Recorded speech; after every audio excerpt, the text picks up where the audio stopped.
Hello, everyone. Thank you for all being here and for the incredibly warm welcome. On behalf of the United States and the 150 other countries represented in this room, thank you for hosting the Global Entrepreneurship Summit here in Hyderabad, a city that is quickly emerging as the innovation hub of India. And thank you, Prime Minister Modi, for joining us here today, and for all that you are doing to build India as a thriving economy, a beacon of democracy, and a symbol of hope to the world. What you are achieving here is truly extraordinary. From your childhood selling tea to your election as India's Prime Minister, you've proven that transformational change is possible.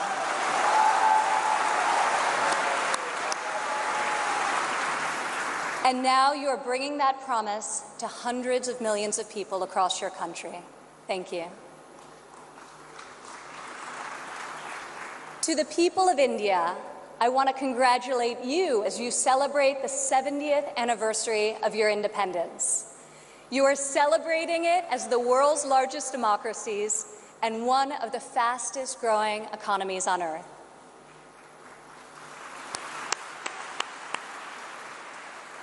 Through your own enterprise, entrepreneurship, and hard work, the people of India have lifted more than 130 million citizens out of poverty, a remarkable improvement and one I know will only continue to grow under the leadership of Prime Minister Modi. All of you are helping India's middle class reach its goal of nearly 500 million people by 2030. You have opened new universities across the country. Your doctors and scientists are discovering medical cures and life-saving technologies. Your engineers and your architects have built modern wonders that grace your skies. And Indian spacecraft have traveled to the moon and to Mars. The people of India inspire us all.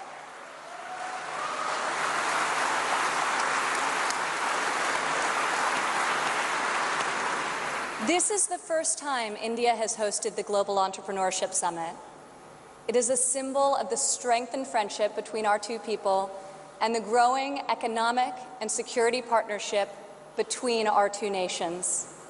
As President Trump said earlier this year, India has a true friend in the White House.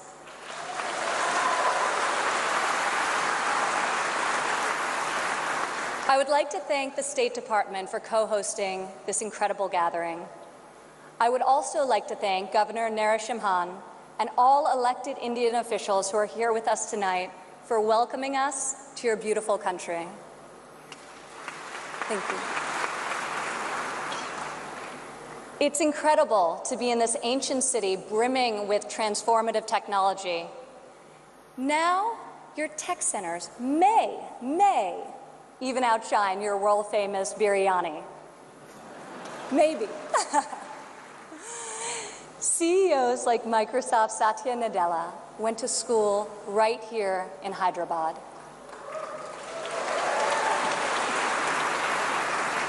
Just a few kilometers away, T-Hub's brand new facility is set to open next year and will become the largest incubator in Asia. In this city of pearls, the greatest treasure is you, the dreamers, the innovators, entrepreneurs, and leaders who never give up, never abandon your aspirations, and always strive for a better tomorrow. Today, we come together to celebrate what is happening here in India, what is happening in the United States and all over the world. Entrepreneurs are revolutionizing our economies and improving our societies. You are rewriting the rules. You have the inspiration and drive to serve our communities through the projects you start and the businesses you build. You have the grit, the perseverance, and the will to succeed. Each of you started with an idea. You've worked long days and nights to code the next robot, create the next app, find the next cure, and discover the next breakthrough to improve the lives of millions of people. Some may have tried to convince you that the risks are too great, the rewards too small. But you are here today because you are not afraid to fail. You want to own your future. So I want to congratulate you on all that you have already accomplished.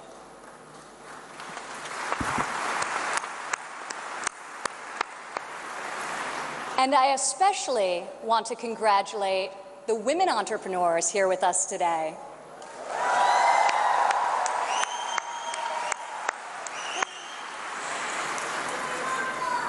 Thank you.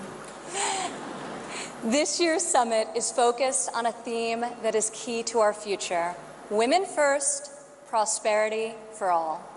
I'm proud to say that for the first time ever, women make up the majority of the 1,500 entrepreneurs selected to attend this summit. I see all of you out there.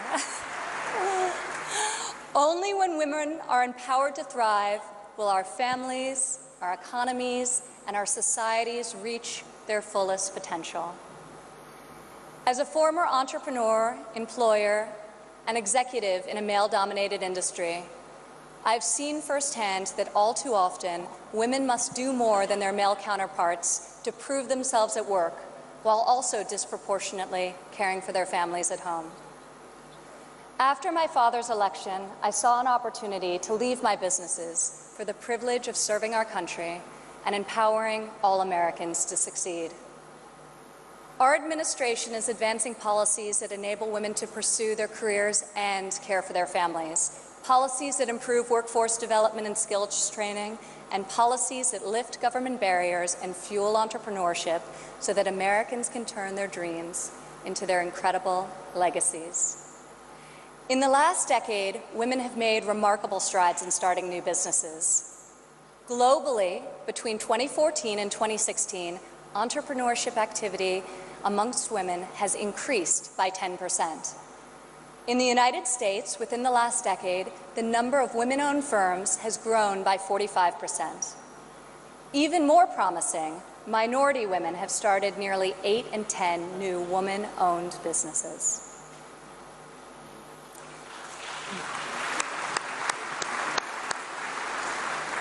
Today, more than 11 million women in the United States own businesses. They employ nearly 9 million workers and generate over $1 trillion in revenue.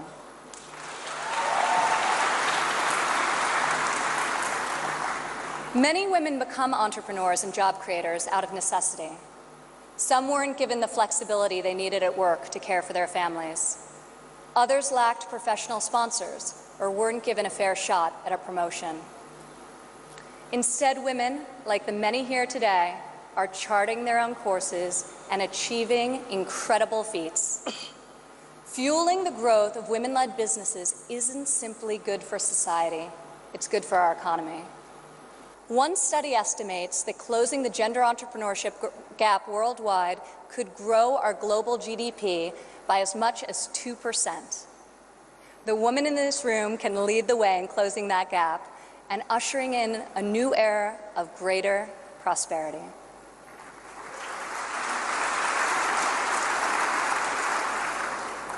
Yet despite the soaring rate of female entrepreneurs, women still face steep obstacles to starting, owning, and growing their businesses. We must ensure women entrepreneurs have access to capital, access to networks and mentors, and access to equitable laws. In developing countries, 70% of women-owned small and medium-sized businesses are denied access to capital. The result has been a nearly $300 billion annual credit deficit for women entrepreneurs in the developing world. In the United States, a Harvard Business Review report found that investors ask men questions about their potential for gains, whereas they ask women questions about their potential for loss. This could in part explain why women entrepreneurs received less than 3% of venture capital funding in 2016. We are working hard to reverse this trend. The U.S. Small Business Administration, for example, increased lending to women by over $500 million this year alone.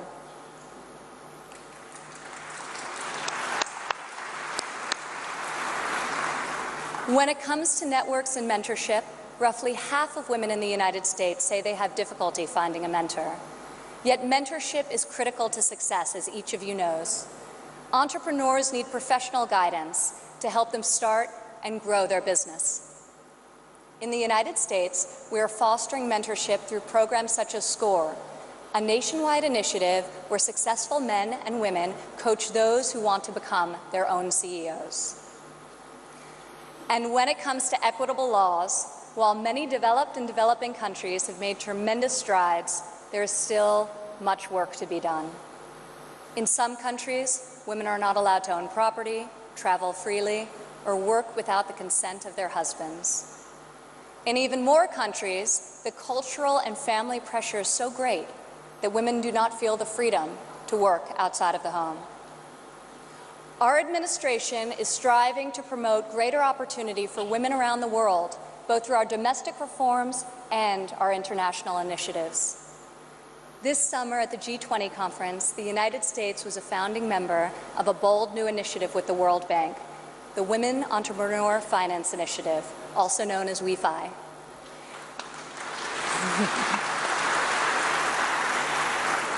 This facility provides access to capital, networks, and mentorship for women in developing countries.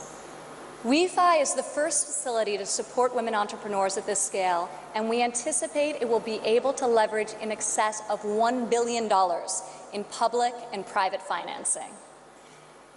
This facility also seeks to address the legal and regulatory barriers that limit opportunities for women entrepreneurs. In the last decade, USAID has promoted women's entrepreneurship through a number of programs, including providing microfinance loans to women in Afghanistan and bringing internet access to women in Nigeria and Kenya. USAID Administrator Mark Green is here with us today. Where are you, Mark? Thank you, Mark. I want to thank Mark and the entire U.S. delegation for their tireless work to improve the lives of millions, both domestically and abroad.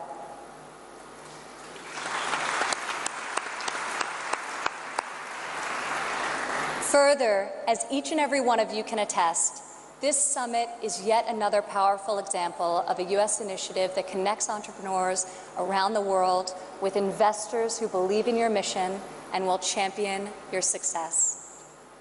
I want to thank the U.S. business leaders who have traveled all the way to Hyderabad for this inspiring event. I also want to congratulate the more than 350 American entrepreneurs who were selected to be with us here today to represent America's brightest talent.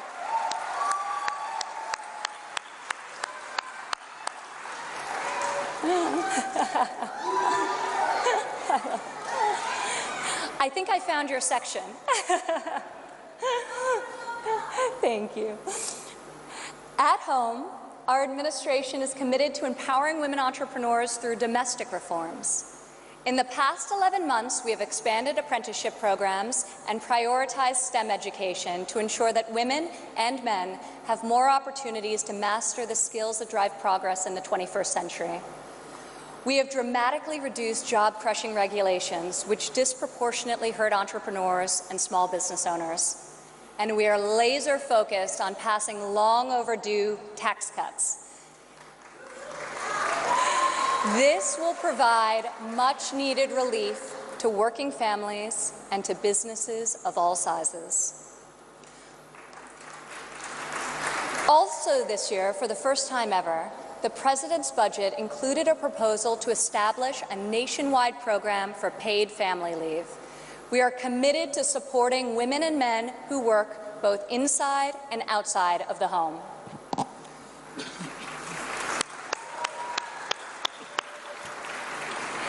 When women work, it creates a unique multiplier effect. Women are more likely than men to hire other women, to give them access to capital, mentorship, and networks. Women are also more likely to reinvest their income back into their families and their communities. Here in India, I want to applaud Prime Minister Modi for his firm belief that the progress of humanity is incomplete without the empowerment of women.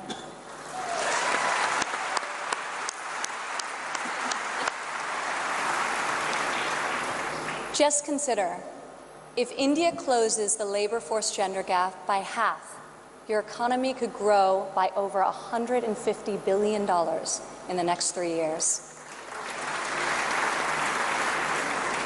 As we kick off this 3-day summit, I encourage everyone here to come together, learn from each other, and find new ways to lift barriers in our society so that women are free to innovate, empowered to succeed, and able to leave our children a brighter future. As we strive for change, we must never forget that the best hope for our future is far greater than any single government policy. The source of our success is found in the spirit, the drive, and the talent of our people. Here with us today from San Francisco is Dara Dotz. Dara spent over a decade working in underserved communities around the world. She witnessed firsthand that many times people need very simple items: a bucket for carrying water, a splint to treat an injury, a part to fix a generator. Dara co-founded Field Ready to provide life-saving supplies through 3D printing.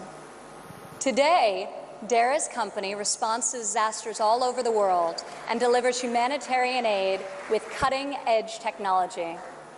Through her innovative solutions, Dara is saving lives and bringing hope to thousands of communities. Thank you, Dara.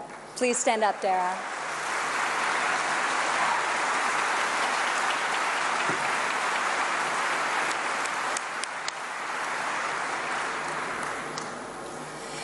Rajlakshmi Bhartakar joins us from Bangalore, India. When her son began having seizures at a young age, she decided to create her own solution to better monitor his health. Stand up.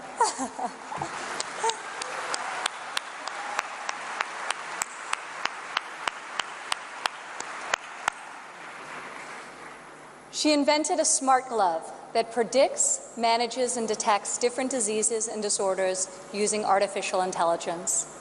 Now her company, Terra Blue, aims to make specialty healthcare accessible in even the most remote places in India. Rajlakshmi, your courage and determination is truly remarkable. Congratulations. Thank you.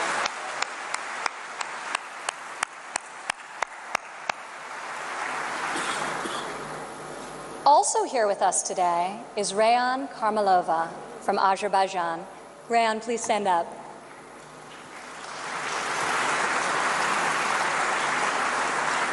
You all won't believe this, but Rayan is just 15 years old.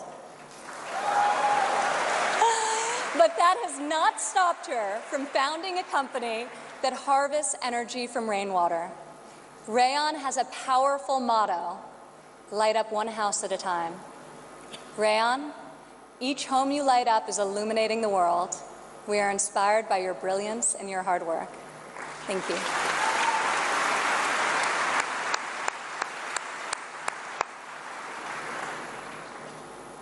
These women represent the vision, the ambition, the grit of every entrepreneur here today. You are saving lives, creating jobs, and bringing hope to our communities. You are transforming our societies one business and one customer at a time. You prove to the world that we have the power to rise above the challenges of our day and to pioneer new pathways forward and to leave our mark on this moment in history. Just think about how much better the world would be if all of us, men and women, are empowered to dream big, aim high, and work together towards a more just and prosperous future.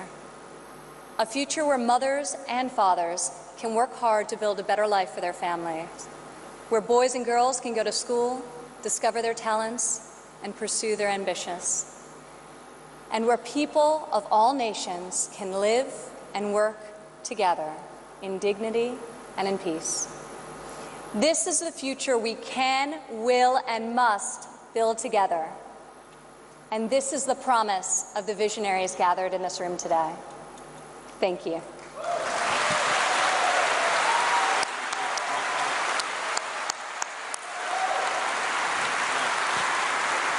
Thank you, Ms. Ivanka Trump.